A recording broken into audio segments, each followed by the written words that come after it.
اور کافی پاکستان سے محبت ہے، اسی لیے اور ہم پاکستان کے لیے جان بھی حاضر ہے، اور ہم پاکستان کے ساری قربانیوں کے جانتے ہیں، جان کر دیں گے انشاءاللہ.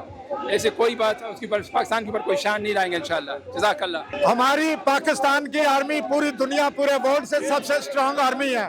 ہم مودی کو یہ میسج دیتے ہیں کہ کبھی پاکستان کی طرف میلی آنکھ سے بھی نہ دیکھنا. ہم جتنے بھی اوورسیز میں لوگ ہیں پورے ورلڈ پوری دنیا میں ہم اپنے پاکستان کے ساتھ ہیں اور اپنی پاک آرمی کے ساتھ ہیں. آج اوورسیز پاکستانیز کی اتنی بڑی تعداد انڈین ہائی کمیشن لندن کے باہر ایک دبنگ میسج دینے کے لیے آئی ہے کہ انڈیا ہوش کے ناخن لے، الزامات سے کچھ نہیں ہوتا، گراؤنڈ ریالٹی اور ہے، سب فلمی سین نہیں چلتے. اگر پاکستان کے ساتھ چھیڑ چھاڑ کی تو تمہارے 24 ٹکڑے ہوں گے. میں یہ بھی بتانا چاہوں گا کہ 24 کروڑ عوام کا بچہ پاکستانی فوج کا سپاہی ہے. پاکستان ایک ایٹمی طاقت ہے.